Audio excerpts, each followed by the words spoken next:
Hello ribbon, आज का topic है प्राचीन भारत के इतिहास के अंतर्गत संगम युग। दक्षिण भारत के इतिहास के बारे में बात करेंगे संगम युग के द्वारा। अभी तक हमने प्राचीन भारत में कौन कौन से टॉपिक को कंप्लीट कर लिया है, तो जैनिज्म और बौद्धिज्म को बिल्कुल तुलनात्मक तरीके से हमने कंप्लीट किया है। उसके बाद 16 महाजनपद के बारे में बात किया, उसके बाद मौर्य काल के बारे में बात किया। आज हम बात करेंगे संगम युग के बारे में। संगम युग के द्वारा हम दक्षिण भारत के इतिहास को जानने की कोशिश करेंगे। एक्चुअली ये जो वर्ड है संगम युग, पहले इसके बारे में थोड़ा सा ओवरव्यू बात कर लेते हैं तो ये टॉपिक हमें बहुत अच्छे से समझ में आ जाएगा। ओके, संगम, देखिए जो संगम है यह संस्कृत का भाषा है। इसका अर्थ होता है सभा, सभा या गोष्ठी। ठीक है, जहां पर एक से अधिक लोग इकट्ठे होते हैं, बात करते हैं, आखिर उसी को तो सभा कहते हैं ना। ठीक है, तो इसका मतलब सभा होता है। क्लियर। सो दक्षिण भारत का जो इतिहास है कवियों के सम्मेलन के माध्यम से, याद रखना, दक्षिण भारत का जो इतिहास है वो कवियों के सम्मेलन के माध्यम से जो रचनाएं हुई उन्हीं को सभा, संगम सभा या संगम युग कहा गया। चलिए मैं नोट कर दे रहा हूं। दक्षिण भारत के इतिहास, याद रखना, दक्षिण भारत के इतिहास में कवियों के सभा द्वारा जो उनका जो सम्मेलन था, सभा, या चलिए सम्मेलन कर दीजिए, कवियों के सम्मेलन सभा के द्वारा किया गया रचना संगम युग या संगम काल कहलाया। क्लियर। संगम युग या संगम काल के अंतर्गत महत्वपूर्ण 3 ऐसे साम्राज्य हैं जिनका की चर्चा किया गया है। पहला है चेर, दूसरा है चोल और तीसरा है पांड्य। क्लियर।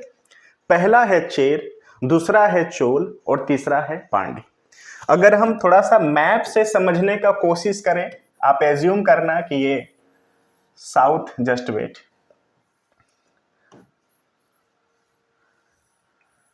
ये साउथ इंडिया का मैप है, तो आप पाएंगे कि जो आज का केरला है, मालाबार तट, मालाबार तट, और जो तमिलनाडु वाला जो क्षेत्र है, ठीक है, ये कोरोमंडल तट,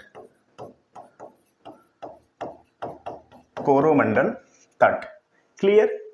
तो जो मालाबार वाला तट है, यहां पर चेर, जो कोरोमंडल वाला है, कोरोमंडल का जो ऊपरी सिरा है वहां पर चोल और निचले वाले में पांड्य।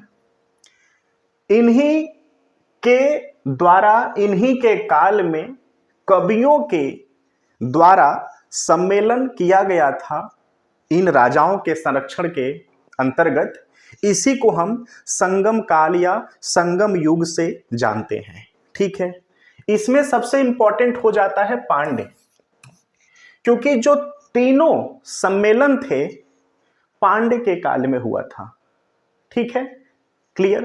तो हमने संगम काल के या संगम युग के बारे में एक ओवरव्यू जान लिया कि एक्चुअल में संगम क्या है, किसको कहते हैं, कैसे साउथ इंडिया का जो इतिहास है उसके बारे में इन 3 साम्राज्य के थ्रू कैसे वहां के इतिहास के बारे में हम कोशिश करते हैं जानने का। मैं एक बार फिर आपको बता दे रहा हूं कि जो दक्षिण भारत का इतिहास है कवियों के सम्मेलन के माध्यम से साहित्यिक रचना हुई, उस साहित्यिक रचना में जिस काल की जानकारी मिलती है उसी को संगम काल या संगम युग के नाम से हम जानते हैं। उन संगम युग में ये जो तीन साम्राज्य हैं, चेर, चोल और पांड्य, ये महत्वपूर्ण हैं।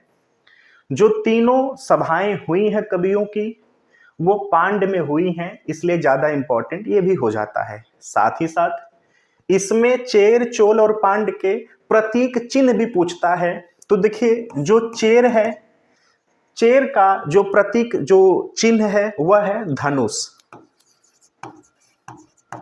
क्लियर। चोल है, जो चोल है, चोल का जो प्रतीक चिन्ह है वह है बाघ। क्लियर। जो पांड्य है, पांड्य का जो प्रतीक चिन्ह है वह है मछली। क्लियर। एग्जाम में ये भी आ चुके हैं कि इनको किन के पहचान से जाना जाए, इनका प्रतीक चिन्ह क्या है। तो पांड्य का मछली, चोल का बाघ और चेर का धनुष। एक हमने ओवरव्यू बात कर लिया संगम युग या संगम काल के बारे में। ठीक है, अब आते हैं स्टैटिक पोर्शन पे, जिसपे कि एग्जाम में बार बार आपको घुमाया जाता है और वहां से टॉपिक को एनालिसिस किया जाता है। ठीक है, जो संगम शब्द का सर्वप्रथम प्रयोग नय नार अपार ने किया था, ये नाम प्लीज आप याद रखना।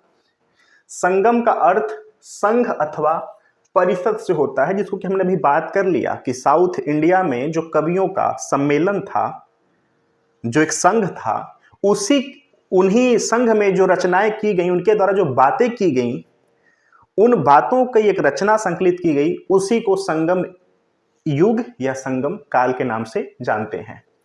अतः तमिल भाषा का प्राचीनतम साहित्य संगम साहित्य के नाम से प्रसिद्ध है। प्राचीन दक्षिण भारत के इतिहास का मुख्य स्रोत तोलकाप्पियम संगम साहित्य है। इसको प्लीज आप नोट डाउन कर लेना, एग्जाम में यहां से भी क्वेश्चंस आ चुके हैं। इसे तीसरी शताब्दी ईसा पूर्व से तीसरी शताब्दी के दौरान संकलित किया गया था। इसे प्रेम और युद्ध के विषयों के आधार पर व्याख्यात्मक प्रारूप में बनाया गया था। संगम पर परिषद या शाही संरक्षण में आयोजित तमिल कवियों की सभा थी। ऐसा माना जाता है कि 3 संगम जो कि 9,990 वर्षों तक चले और 8,598 कवियों ने इसमें भाग लिया और 197 पांड्य राजाओं ने इसे संरक्षण दिया। हमने अभी पहले ही बात कर लिया कि जो चेर थे, चोल थे और पांड्य थे, इन तीनों में जो सभाएं आयोजित की गई, उसमें पांड्य के समय में, पांड्य के संरक्षण में ये तीनों सभाएं आयोजित की गई थी। उन्हीं की रचनाओं को हम संगम काल या संगम युग के नाम से जानते हैं। ठीक है, संगमों का आयोजन, जो प्रथम संगम समिति है, स्थल याद रखना मदुरै, एग्जाम में आ चुका है। इसके अध्यक्ष अगस्त ऋषि थे। ग्रंथ अकतियम। ठीक है, जो द्वितीय संगम समिति है, इसका जो अध्यक्ष हैं, इसके भी अगस्त ऋषि हैं। ठीक है, ग्रंथ तोलकाप्पियम। ओके, जो तृतीय है, तृतीय के अध्यक्ष नकीरर हैं। ओके, कहीं पे एग्जाम में उत्तरी मदुरै आता है, कहीं पे मदुरै आता है। ठीक है, तो उत्तरी मदुरै रहेगा तब भी आपको सही टिक लगाना है, अगर मदुरै आ जाता है तब भी। जो पहला और दूसरा संगम समिति हुआ है, उसके जो अध्यक्ष हैं अगस्त ऋषि हैं। क्लियर। जो तीसरा वाला है उसके अध्यक्ष नकीरर हैं। ओके, थोड़ा सा ऐसे भी आप कोशिश करना याद करने का। ठीक है, जो पहला है और तीसरा है, इसका जो स्थल है मदुरै है और जो दूसरा है वह कपाटपुरम अलय वही है। ओके, तो यहां से भी क्वेश्चंस आए हैं। संगमों का आयोजन ये 3 था और ये 3 किनके संरक्षण में हुआ है, तो पांड्य राजाओं के संरक्षण में इसका आयोजन किया गया था। इस आयोजन में जो तमिल कवि थे वो इकट्ठा होते थे, चर्चा करते थे, परिचर्चा करते थे। उनके द्वारा उन चर्चा परिचर्चाओं का जो संकलन था, जो रचना था, उसी साहित्य को हम संगम साहित्य, संगम युग, संगम काल के नाम से जानते हैं। संगम साहित्य को मोटे तौर पर दो समूहों में बांटा गया है। पहला कथात्मक, दूसरा उपदेशात्मक। क्लियर? चलिए आगे चलते हैं। कथात्मक ग्रंथों को पदिने किल्लकड़कू के नाम से संकलित किया गया। इसे 18 प्रमुख रचनाएं हैं। इसमें इत्थुथौके 8 लंबी कवियों का संग्रह और पत्थुपात्तु 10 छोटे कवियों का संग्रह है। कथात्मक काव्य में वीरों और युद्धों का महिमा मंडल किया गया है। वह दक्षिण भारत में राज्य गठन का विचार भी देते हैं। जो उपदेशात्मक ग्रंथ हैं, तिरुकुरल और नलदियार से मिलकर किलकुक 18 कवियों का संकलन है। यह ग्रंथ राजाओं, समाज के एक आचार संहिता का निर्माण कराते हैं। वे सामाजिक समूहों, व्यवसायों के बारे में सलाह देते हैं। ये जो सेंटेंस है इसको प्लीज आप याद रखना। आपको एक कंप्रिहेंसिव स्टेटमेंट दे करके ये पूछ सकता है कि जो कथात्मक या जो उपदेशात्मक ग्रंथ थे किसके बारे में, किनकी चर्चा किस कारक की बात की गई थी। ठीक है। अशोक के द्वितीय और 13वें शिलालेख से दक्षिण भारत के 4 पड़ोसी राज्य का वर्णन मिलता है। यह चोल, चेरा, पांड्य और सतीपुत्र थे। क्लियर?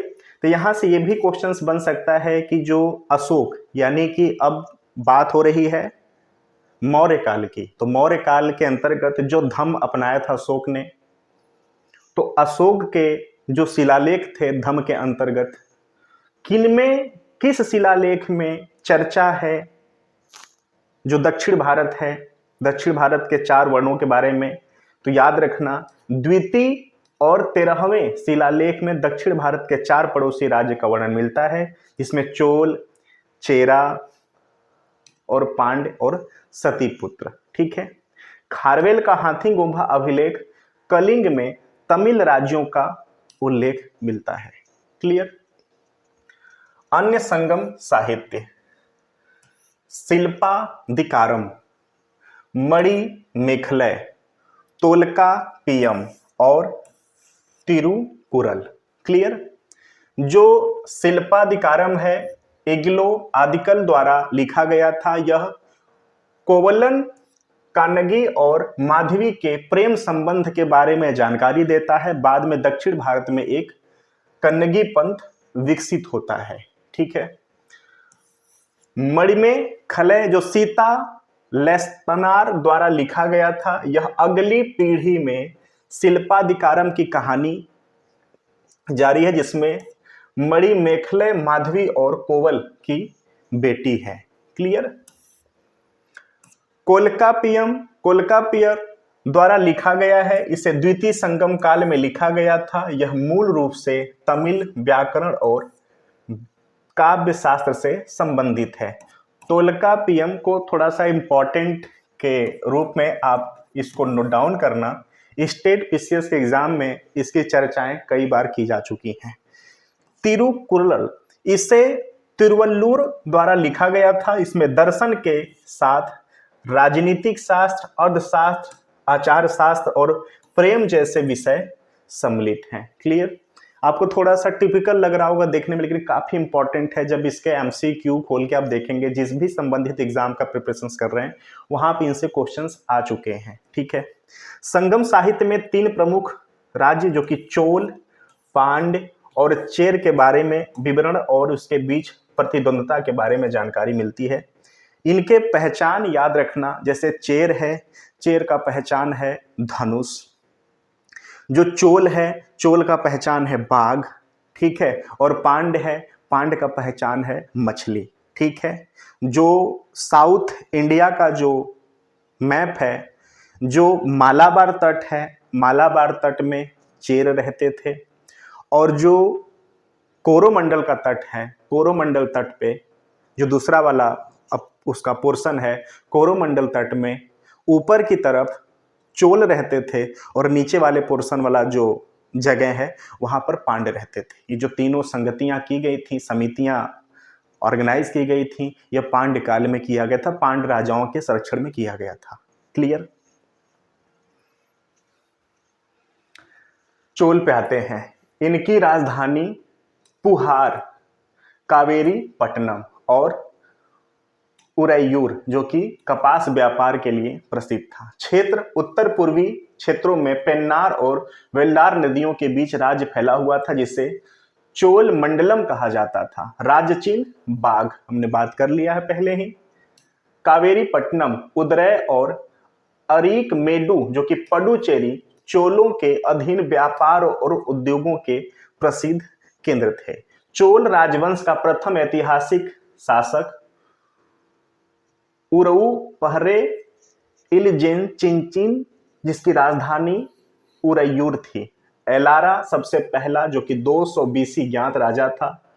उसने श्रीलंका पर विजय प्राप्त की और उस पर 50 वर्ष तक शासन किया। ये एग्जाम में आ चुका है, इसको आप याद रखना कि जो एलारा है सबसे पहला 200 BC वाला ज्ञात राजा है चोल साम्राज्य के अंतर्गत, और इसने श्रीलंका पे विजय हासिल किया था युद्ध के दौरान, और उस पर 50 वर्ष तक इसने शासन किया था। ठीक है। करिकाल सबसे प्रसिद्ध राजा था। इसका काल लगभग 190 ईस्वी माना जाता है। प्रारंभ में करिकाल को पदच्युत करके कैद कर लिया गया था और पत्तू पातू में उसके पुनः गद्दी प्राप्त करने का वर्णन है। इसने 2 युद्धों से ख्याति अर्जित की। उन्होंने कावेरी नदी के मुहाने पर बांध के साथ पुहार पत्तन का भी निर्माण करवाया था। तो इनके द्वारा जो कृतियां हैं ना, ये भी आपको याद रखना है। वेड़ी का युद्ध, इस युद्ध में राजा करिकाल ने पांड्य तथा चेर सहित 11 राजाओं को पराजित किया था। वाहे परनन्नल का युद्ध, इस युद्ध में करिकाल ने 9 छोटे शासकों को पराजित किया था। ये दोनों युद्ध आपको याद रखना है। एक तो है वेड़ी का युद्ध, दूसरा है वाहे परनन्नल का युद्ध। तो इन दोनों युद्धों को याद रखना है। यहां पर इसके गाथाओं के बारे में बताया गया है कि इसने पांड्य और जो चेर हैं 11 राजाओं को इसने पराजित किया था। दूसरे वाले में 9 छोटे शासकों को पराजित किया था। पांड्य पे आते हैं। इसकी राजधानी मदुरै व्यापार और उद्योग का केंद्र था। राज्य का जो सीमा है प्रायद्वीपी का दक्षिण और दक्षिण पूर्वी भाग है। राज्य चिन्ह इसका मछली है, कार्प। क्लियर। पांड्यों का रोमनों के साथ व्यापारिक संबंध थे, जिसका सर्वप्रथम उल्लेख मेगास्थनीज ने किया था। रामायण और महाभारत में भी इनका उल्लेख मिलता है।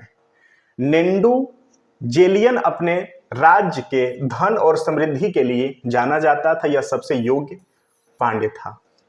चेर पे आते हैं। यह संगम कालीन राज्यों में सबसे प्राचीन राजा माना जाता था। चेर शब्द का अर्थ है पर्वतीय देश होता है। ठीक है। जो राजधानी है इसका वनजी जो कि मालाबार। क्षेत्र पांड्य राज का पश्चिम और उत्तर भाग। उदयन जेरल प्रथम चेर शासक था। इन्होंने महाभोज उदयन जेरल की उपाधि धारण की थी। इस वंश का सेन गुटउन जो कि लाल चेर सबसे महत्वपूर्ण शासक था। उसके कन्नगी या पत्नी पूजा प्रारंभ किया था। ये भी आप याद रखना। इसका ये जो प्रथा शुरू किया गया था पत्नी पूजा का, इस स्टेटमेंट से इसको बहुत ज्यादा याद किया जाता है। साथ ही साथ ये भी पूछा जाता है कि किस साम्राज्य में पत्नी पूजा का, तो चेर, याद रखना। ओके। पत्नी पूजा का जो प्रथा था चेरों ने शुरू किया था। वह चीन में राजदूत भेजने वाला दक्षिण भारत के पहले राजा थे। इन्होंने अत्यधिक नैतिक व सदाचारी होने का प्रतिष्ठा प्राप्त किया। गजबाहु उसके पितामह श्रीलंकाई राजा थे। क्लियर।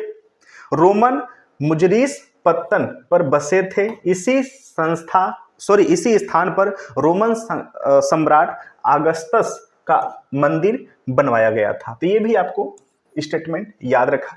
थोड़ा सा टिपिकल है एक्चुअली, जो दक्षिण भारत के बारे में हम एनालिसिस कर रहे हैं ना, थोड़ा सा टिपिकल वर्ड मिल जाते हैं। थोड़ा सा इसको कंप्रिहेंसिव 1 से 2 बार आप जब देखेंगे ना, मुझे भी काफी कठिनाई हो रही है इसको पढ़ने में। जब 1 से 2 बार भी इसको कर लेंगे ना, तो अपने एक नॉर्मल भाषा में चीजें आ जाती हैं। तो ये भी आपको याद रखना है। थोड़ा सा आपको इसमें ज्यादा समय देना पड़ेगा इनके वर्डों पे, ठीक है। इनके द्वारा जो कृतियां हैं, अक्सर एग्जाम में इनकी कृतियों को पूछा गया है, जैसे श्रीलंका को कौन सा राजा ने विजित किया, किस साम्राज्य में विजित किया गया था, ठीक है। चेर चोल पांड्य में कौन सा ऐसा साम्राज्य था जो कि दोनों को हराया था, तो इस तरह से आता है। साथ ही साथ इनके जो चिन्ह हैं, मछली किसका है, बाघ किसका है, धनुष किसका है, तो ऐसे थोड़ा सा क्वेश्चंस टिपिकल बनते हैं। क्लियर। प्रशासन पे आते हैं।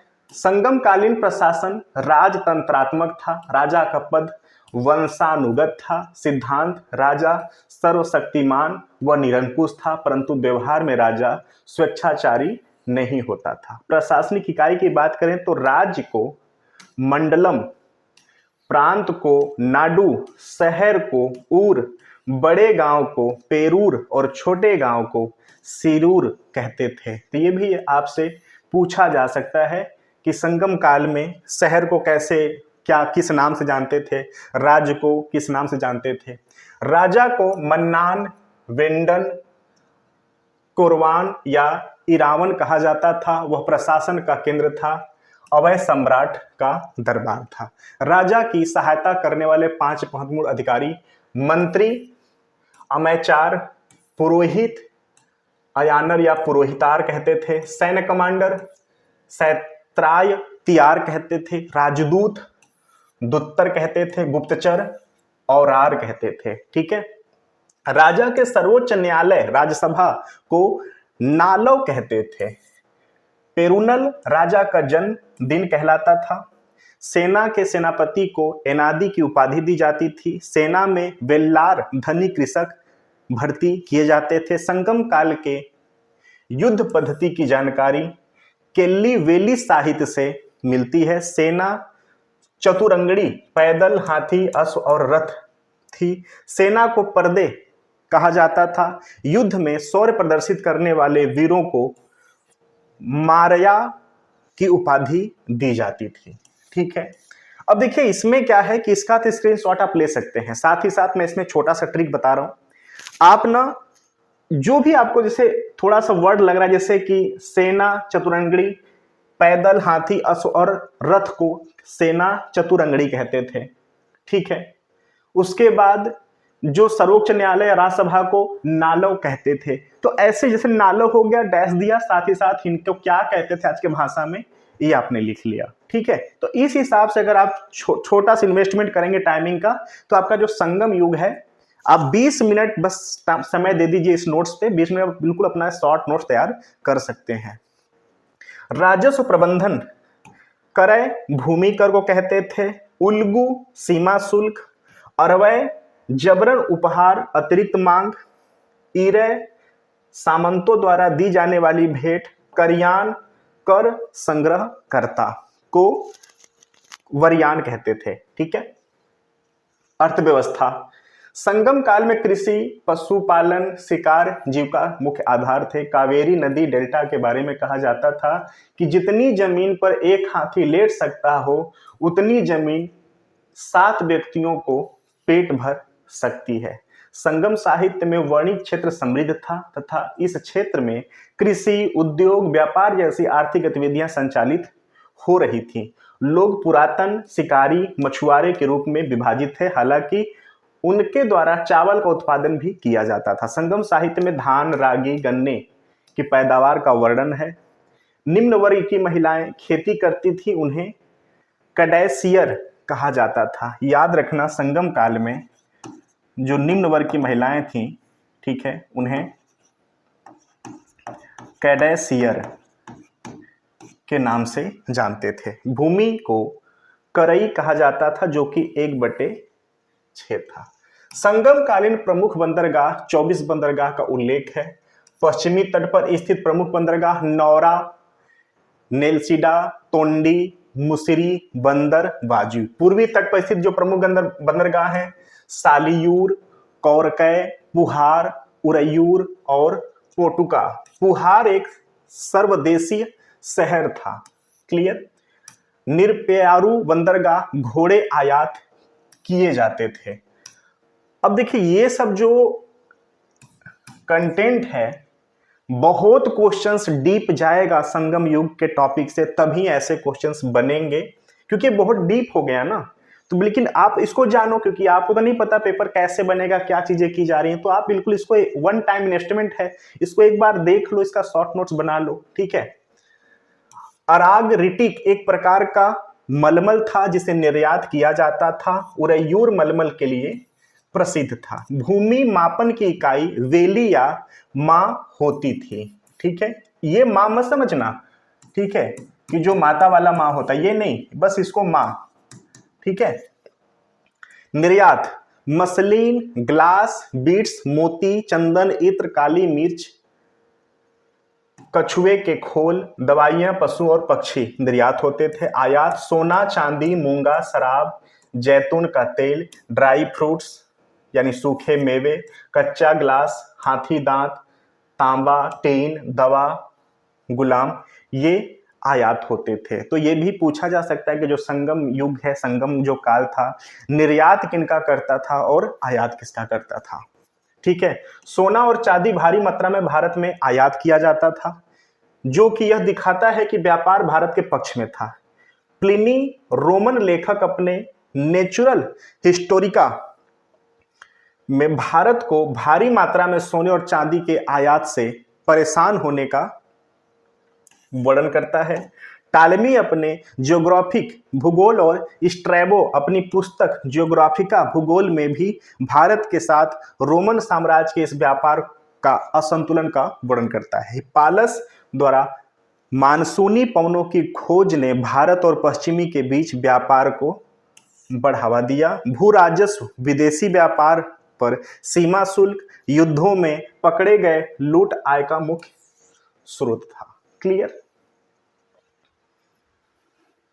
समाज कैसा था संगम काल का? तो संगम काल के सामाजिक संगठन आर्यों की वर्ण व्यवस्था प्रभाव दिखाई देता है। यहां इसको याद रखना, ये पूछ सकता है कि इनके समाज में किनकी छवि थी, तो याद रखना कि आर्यों का जो वर्ण व्यवस्था था उनकी यहाँ पे छवि दिखाई देती है। पुरुनार में 4 जातियां कुंडी का उल्लेख मिलता है। ये तुडियन, पाड़न, परयम और कदम्बन थे। इनकी पहचान 4 वर्णों में की गई है। शासक अरासर, ब्राह्मण अंदाड़र, वैश्य वैडिगर, कृषक वेल्लार, ठीक है। 3-4 वर्णों को हमने देखा। संगम कालीन समाज का उत्तर भारत समाज की भांति वर्ग भेद पर आधारित था, लेकिन चतुर्थ वर्ग व्यवस्था नहीं था, न ही दास प्रथा थी। जबकि हमने पिछला जो हमने क्लास किया था वहां पे हमने मौर्य काल के बारे में पढ़ा। मौर्य काल में दासों का चर्चा किया गया है, ठीक है। यहां पर दासों का वर्णन नहीं मिलता है, न ही दास प्रथा थी, यद्यपि ब्राह्मणों को सर्वोच्च सामाजिक दर्जा प्राप्त था। यहाँ जाति प्रथा का आधार व्यवसाय ही था और व्यवसाय का आधार विभिन्न क्षेत्रों की भौगोलिक स्थिति पर था। समाज का जो विभाजन है वो क्षैतिज आधार पर था, न कि वर्ण व्यवस्था की भांति ऊर्ध्वाधर था। भूमि अधिकतर वेल्लार जाति के हाथों में थी। ये 2 वर्गों में विभाजित थे, धनी कृषक और भूमिहीन। याद रखना, जो 4 वर्ण हैं उसमें वेल्लार जो है वो कृषक को इंगित करता है। विभिन्न जातियां और व्यवसाय। अमनार नमक का व्यवसाय करते थे। जो परादावार थे वो मछुआरा व्यवसाय थे, मछलियों के पकड़ने, बेचने, खरीदने से जुड़े हुए थे।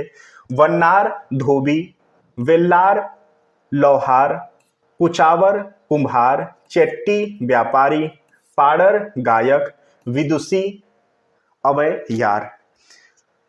मारुतम क्षेत्र में वेल्लार और अमीर किसान प्रमुख थे। स्त्रियों के साहस, रचनात्मकता और आध्यात्मिकता को संगम समाज में मान्यता दी गई थी। अवैयार, नेच्चेलैयार और काकैपेडिनियार तमिल कवियों को समृद्ध करने वाली कवित्री थी, ठीक है।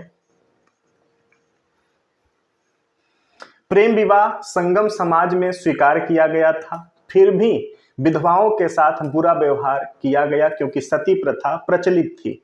कुछ सामाजिक पथरावर, पनार, आइनार, कंदमवार, मारवाड़, पुलैयार और प्राचीन जैसे कि टोडा, इरुला, नागा, वेडार आदिवासी समूह संगम युग में थे। धर्म पे आते हैं। मुर्गन संगम युग के सबसे महत्वपूर्ण देवता थे, याद रखना। मुर्गन एक महत्वपूर्ण देवता थे संगम युग के समय में। नाडू काल, जो कि नायक पाषाण को भी आमतौर पर सैनिक की वीरता को याद करते हुए पूजा जाता था। कुरंजी पर्वत रास्ते, मुलई जंगल, मरुदम कृषि, नेमतल तटी, पल्लई रेगिस्तान, 5 प्रकार की भूमि थी। इन भूमि को किन नाम से जानते थे हमने देखा, इसको प्लीज आप याद रखेंगे। ठीक है, प्रत्येक प्रकार की भूमि का एक अलग गतिविधि और संबंधित देवता के साथ जुड़ी हुई थी। प्राचीन तमिल क्षेत्र, देवताओं के नाम। कुरंजी मुर्गन शिकार करना, मुलय मुलई विष्णु मेयन और पशुपालन। मुर्दन देवताओं के नाम में इंद्र, नेतल देवताओं के नाम में वरुण, मत्स्य पालन, नमक निर्माण, पलय या पल्लई कोरावई दुर्गा, सूखी रेवाती भूमि। ठीक है, जो प्राचीनतम क्षेत्र थे और देवताओं के नाम हमने उनको देखा। इस काल में जैन और बौद्ध का विकास विस्तार हुआ, ये भी लाइन आपको याद रखना है। संगम काल में शिव, अनंत साई, विष्णु, कृष्ण, बलराम आदि देवताओं की उपासना भी लोकप्रिय थी।